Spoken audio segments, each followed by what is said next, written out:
¿Qué onda? ¿Qué tal? Esto es No Cool Enough Podcast, yo soy Francisco López Ibarra y hoy vamos a hablar sobre Homero.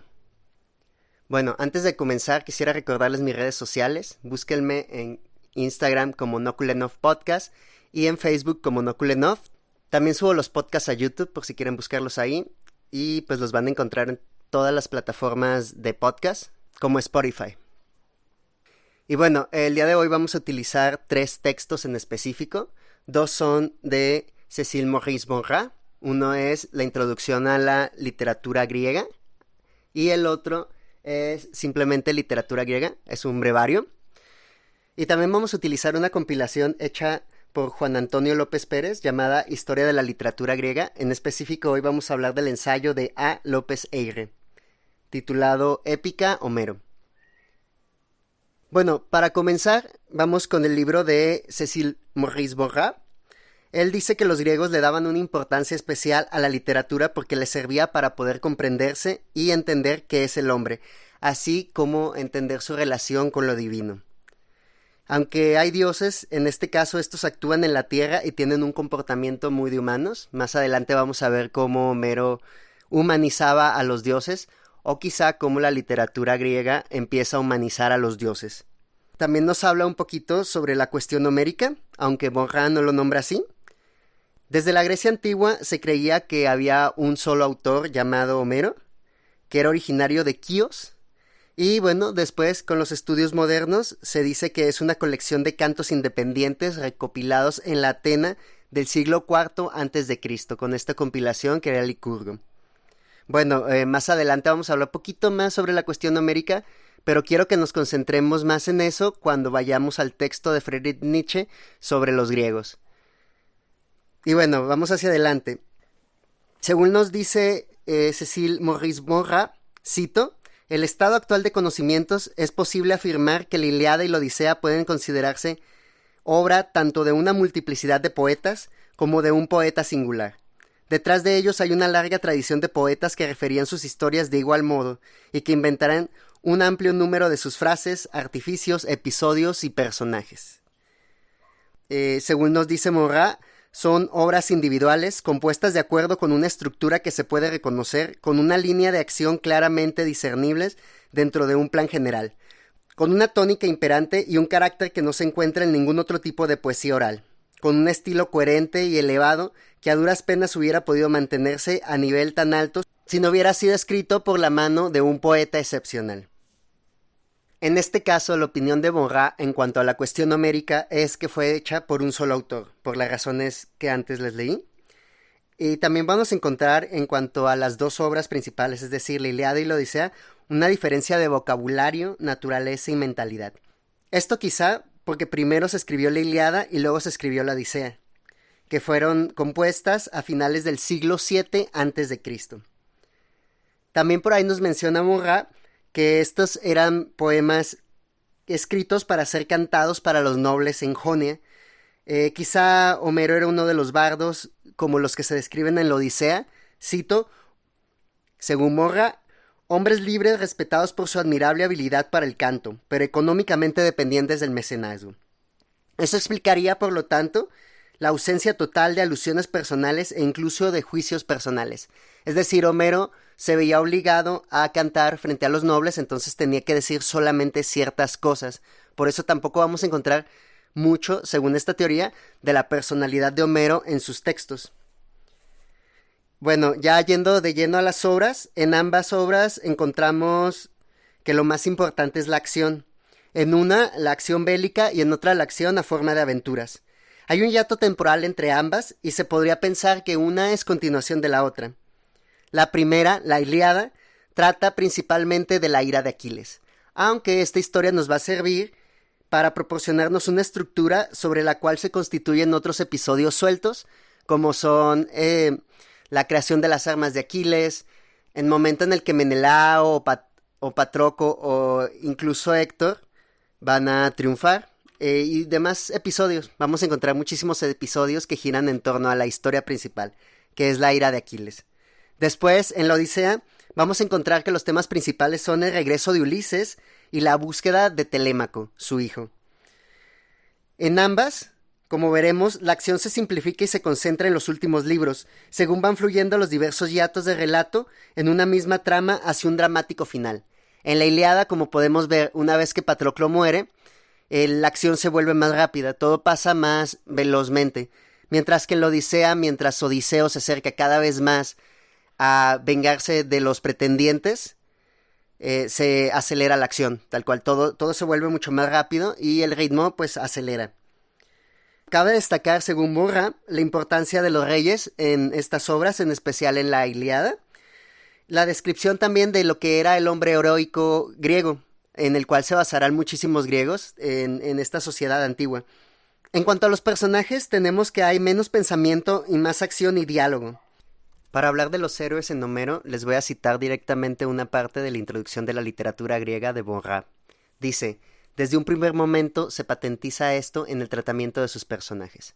Sus héroes, que sin duda cabe, tienen cualidades preeminentes y muchas de ellas sobrepasan la capacidad de los hombres tales como son ahora, pero no son, a diferencia de tantas figuras de otros cantos heroicos, fantasmas ingentes que se entreveen en la niebla. Quizá carezcan de nitidez de perfiles, pero eso se debe a que un arte oral apenas se presta a tales sutilezas. Ya no se puede negar que se hierguen cuadrados, enfáticos en su personalidad.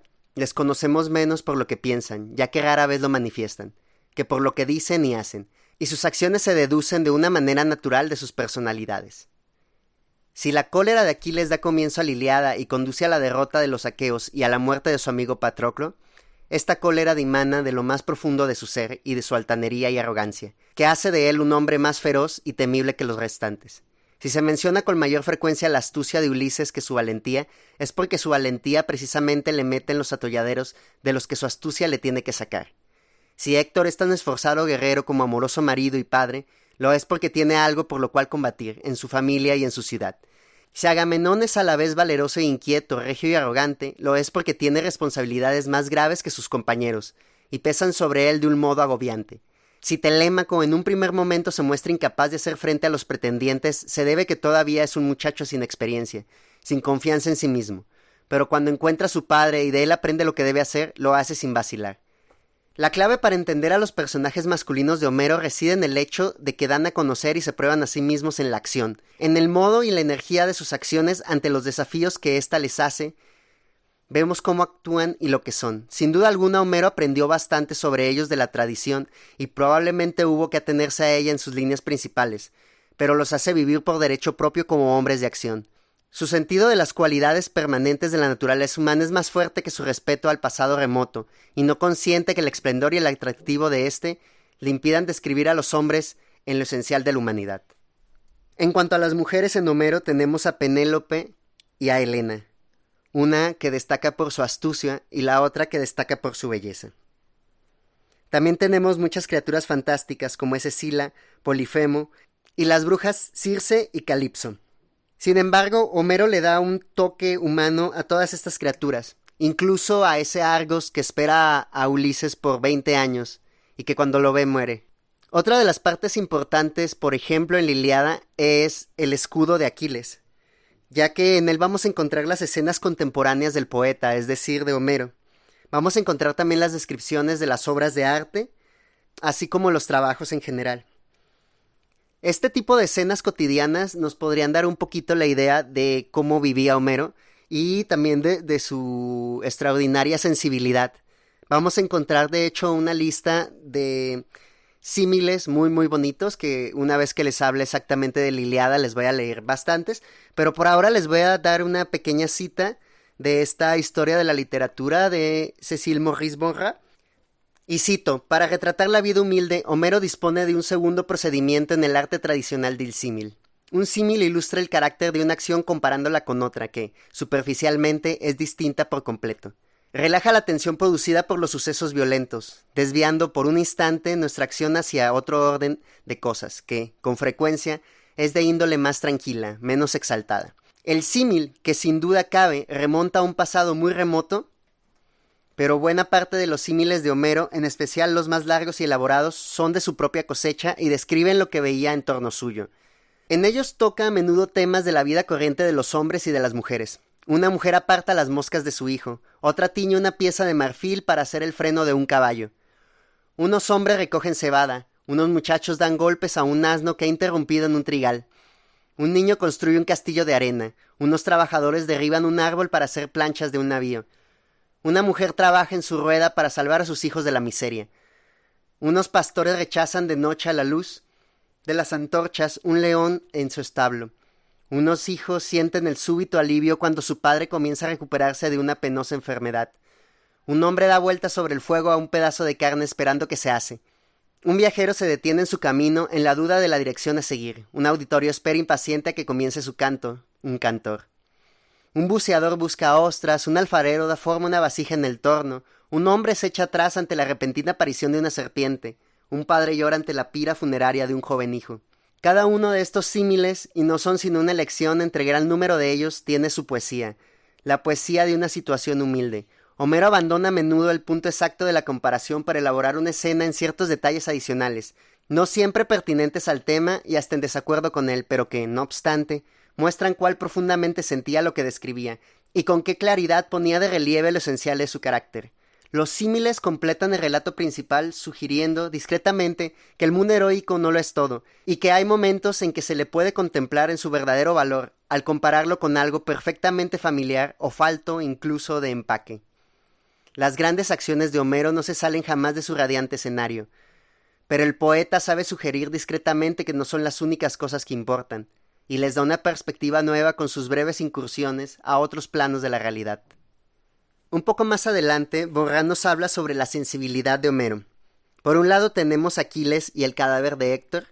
Esto es cuando Aquiles intenta mutilar el cadáver de Héctor y Príamo tiene que ir a buscar el cadáver de su hijo. Y también en cuanto a los pretendientes y Ulises, todo este salvajismo de la venganza de Ulises hacia los pretendientes de Penélope.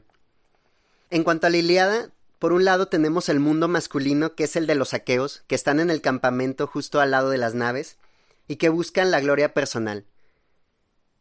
Y por el otro lado tenemos el mundo familiar, el cual encontraremos representado en la escena de Héctor cuando va a visitar a su esposa, y que representa la defensa de la ciudad y la familia. Es decir, ambos bandos están peleando por algo que les importa mucho. Por un lado está la gloria, y por el otro lado está la ciudad y la familia. En cuanto a los dioses, nos dice Borrás que son como hombres sin vejez ni muerte ni responsabilidades. Estos custodian la moral de los héroes, y por un lado encontramos, por ejemplo, que Paris es culpable y no los dioses de todo lo que sucede. Y también vamos a encontrar que muchas veces los dioses, a pesar de que tienen un gran poder, son demasiado humanos. A veces incluso están por debajo de los héroes, lo cual los acercaría a la comedia. Mientras que en la Odisea encontramos más patente una nueva concepción. El deber del hombre consigo mismo se iguala al deber que tiene con los dioses. Estos dioses inmortales se ven llenos de goces, mientras que los hombres, que son mortales, encuentran los goces como indecorosos, y el único goce que pueden encontrar está en la gloria. Este es trascender después de la muerte. También vamos a encontrar en estas obras la inminencia, en especial de la Ilíada, la inminencia de la muerte. Y para esto les voy a citar un fragmento de la historia de la literatura de Maurice Borrás. Cito: la convicción de la inminencia de su ruina le hace mostrarse despiadado con los demás, incluso con el joven hijo de Príamo, Licaón, cuya súplica de perdón rechaza con palabras terribles y significativas. Aquí estamos hablando de Aquiles. ¿No ves cuán bello y grande soy también? Hijo soy de un padre noble, por madre tengo una diosa, mas sobre mí también está la muerte y el destino imperioso. Al amanecer será, a la tarde o al mediodía, cuando en combate alguien me arranque la vida, con un disparo de lanza o un flechazo de arco. Aquí termina la cita de Aquiles, y Borrás dice: la urgencia de colmar la propia vida de hazañas es la respuesta heroica a cualquier duda sobre la pequeñez del hombre en comparación con los dioses. En su mundo y a su manera, el hombre puede hacer lo que los dioses no pueden. Al arriesgar su vida demuestra su apego a algo que la trasciende, a un ideal de hombría que los dioses jamás pueden tener, y desde un punto de vista humana, esto tiene una nobleza, de la que por fuerza carecen las fiestas y los regocijos del Olimpo. En cuanto al amor en estas obras, vamos a encontrar, por ejemplo, la escena de Héctor y Andrómaca, su esposa, y también vamos a encontrar este amor que se tiene en Ulises y Penélope, que los hace juntarse al final de la Odisea. También vamos a encontrar en Homero detalles que dan una sensación de realidad. Por ejemplo, de Troya y de Ítaca, que quizás pudo haber conocido por lo menos las ruinas de Troya. También vamos a encontrar lugares de imaginación que en realidad no existen, como la cueva de Calipso, y descripción de paisajes griegos en sus símiles, estos paisajes rocosos, de mar, etc. Homero compuso sus poemas para recitarse y no para escribirse. Fue todo mental, o sea, digamos, probablemente hasta hay por ahí una teoría que Homero, aparte de ser ciego, podía ser analfabeta y solamente sabía componer y cantar. Es solo una teoría. Y bueno, tenemos una cita por aquí que dice: su unidad de composición es la frase y no la palabra.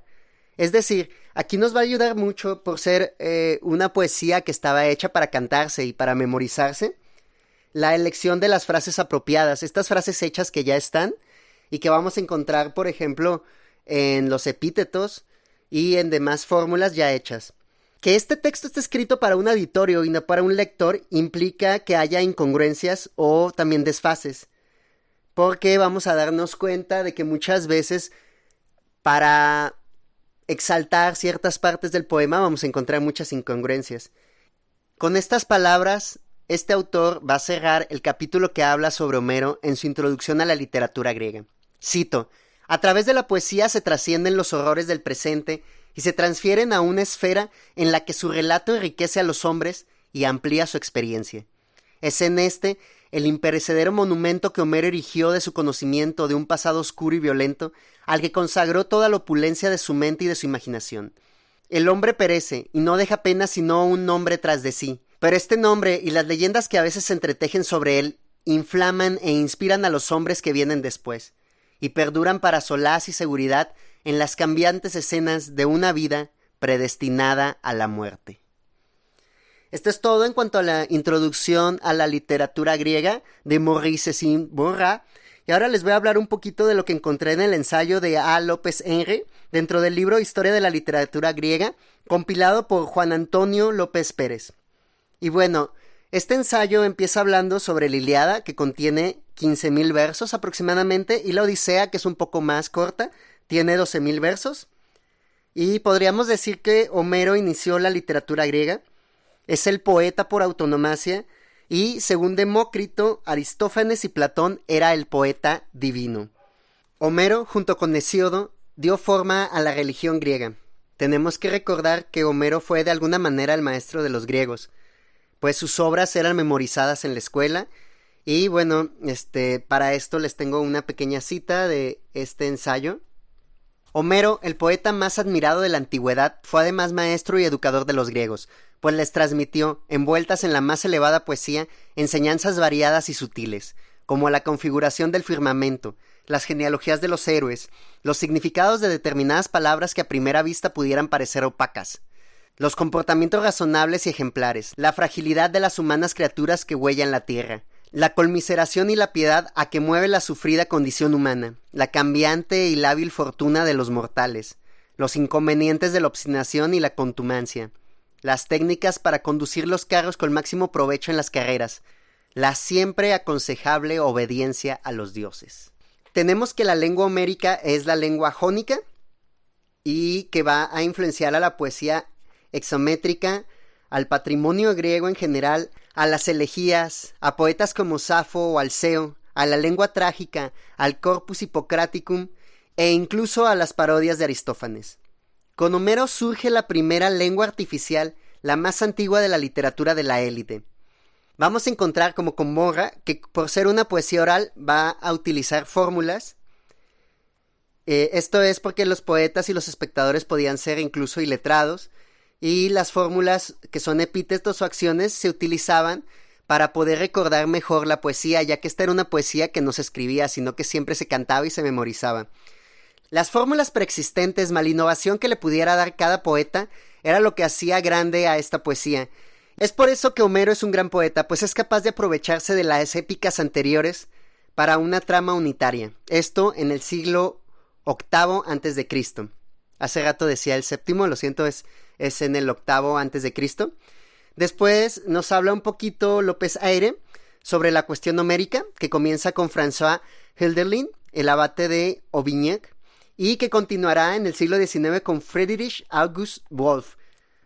Este señor es súper, súper importante y vamos a hablar un poquito más de él cuando vayamos a Nietzsche y los griegos, porque pues, fue un gran filólogo. Y él fue uno de los que propuso la cuestión homérica, el preguntarse si Homero era un solo poeta o si fueron varios, si fueron dos, etcétera. Y bueno, en la poesía de Homero vamos a encontrar tanto arcaísmos como innovaciones. Está la presencia y ausencia de palabras cuyas declinaciones eran distintas, los usos de adjetivos obsoletos e ininteligibles para los griegos del siglo VIII antes de Cristo. También vamos a encontrar que en su poesía aparece mucho el hierro. En algunas ocasiones aparece como algo precioso y escaso, y en otras ocasiones va a aparecer como de uso común. Entonces ahí está un poquito extraño porque se supone que el hierro pues no era muy muy común en los tiempos de Troya, pero ya en los tiempos de Homero ya era mucho más común el uso del hierro. También vamos a encontrar en la Ilíada que se menciona a los fenicios por un lado en cuanto a Troya, y por otro se escucha que están en Ciro, perdón, y en otras partes se escucha que están en Tiro, que era pues, en el lugar actual en el que estaban. En algunas partes se ignora a los dorios, pero en cambio sí aparecen en la Odisea. O sea, en la Ilíada no aparecen los dorios y su gran invasión, mientras que en la Odisea ya aparecen. También hay muchos arcaísmos lingüísticos, métricos, literarios, históricos, geográficos y religiosos. Homero, como decimos, es del siglo VIII a.C., y se supone que desde la antigüedad 7 ciudades se disputaban ser el origen de este gran poeta. Para Píndaro o Simónides se supone que venía de Esmirna o de Quíos, y podríamos estar más seguros que venía de Quíos porque ahí se hablaba un dialecto jónico que también estaba impregnado del dialecto eólico, que es el que utiliza Homero. Vamos a encontrar que en la Ilíada y en la Odisea va a haber muchas diferencias estilísticas y de otro tipo. Una, en la Ilíada es más arcaica, mientras que la Odisea es más moderna y elaborada. Podemos decir que la Ilíada, que es pesimista y que nos habla mucho de aceptar la condición humana mortal, es decir, aceptar la muerte, es concentrada y tensa. Mientras que con la Odisea, que es un poquito más optimista, que nos habla de la lucha por sobrevivir que tiene Ulises, Odiseo, es un poco más difusa y laxa. Por un lado tenemos en la Ilíada un escenario sencillo y monótono, mientras que en la Odisea vamos a encontrar escenarios amplios y variados. Por un lado tenemos un discurso incisivo y cortante en la Ilíada, mientras que en la Odisea vamos a encontrar un discurso más sereno y plácido. En una obra, en la primera, la Ilíada, vamos a encontrar emociones más monótonas, mientras que en la Odisea vamos a encontrar emociones más variadas, según López Eyre. Y bueno, ya nada más cabe decir que también hay diferencias en cuanto a los símiles que se utilizan en ambas obras. Se podría decir que en la Ilíada los símiles funcionan, como veíamos en Murat, para distraer un poco al lector, para llevarlo hacia otro mundo de la cotidianidad en medio de todo el desmadre que es la guerra de Troya. Mientras que en otro lado, en la Odisea, nuestros símiles nos van a servir más para enriquecer este discurso, para enriquecer la obra, no tanto como para distraernos. Por último, les quiero hablar un poquito de otra obra de Maurice Cécile, que es la literatura griega. Es un brevario de Fondo de Cultura Económica, una lectura pues muy, muy simple y muy rápida. Lo que nos dice Borra en este texto es, pues, nos habla de la Grecia de la edad heroica, es decir, de los tiempos de la guerra de Troya entre el siglo XIII y el siglo XII a.C. Y bueno, es curioso que se enfocara la atención en Troya y no Egipto o otros lugares del Asia Menor. En cuanto pues, a las batallas que tuvieron, ¿no? Porque los griegos antiguos, bueno, así tan antiguos, arcaicos, tuvieron batallas, incluso, bueno, tuvieron batallas con Egipto, y no se concentran en ninguna batalla de Egipto, se concentran en la batalla de Troya. Esto nos dice mucho en cuanto a la importancia del origen de la cultura griega. También nos menciona por ahí que la Ilíada es más una tragedia, es este héroe trágico como Aquiles que abraza su destino, que es morir, para alcanzar la gloria. Mientras que por otro lado entendemos también por ahí una ética, en la que encontramos, por ejemplo, toda esta onda de Troya, de París y de Helena, y de cómo hay un juicio ético sobre los hombres y quizá también sobre los dioses. Y bueno, hoy no quiero hacerla más larga, solo les quería hablar sobre estos 3 textos que me aventé estos últimos días para dar una breve introducción a lo que va a ser Homero. Estos textos de Homero quiero que por lo menos tengan unos 4 episodios. Este sería el primero. En el siguiente quiero hablarles probablemente ya de la Ilíada. También quiero hablarles de unos textos que escribió Friedrich Nietzsche sobre los griegos. Son 4 textos. Y bueno, ya para terminar, también quiero hablarles un poquito de la Odisea. Tengo que volver a leerla, entonces denme chancita. Espero seguir sacando un episodio de la historia de la literatura, en este caso la historia de la literatura griega, por lo menos una vez al mes. Sean pacientes, por fin. Y bueno, ¿qué más? Pues muchas gracias por escuchar. Búsquenme en redes sociales como Nokulenov en Facebook y Nokulenov Podcast en Instagram. También estoy en YouTube y pueden escuchar el podcast en distintas plataformas de podcast y pues en especial en Spotify. Entonces también si es la primera vez que escuchan este podcast, les invito a escuchar los otros episodios y nos vemos dentro de 1 o 2 semanas. Esto es Nokulenov, soy Francisco López y muchas gracias por escuchar.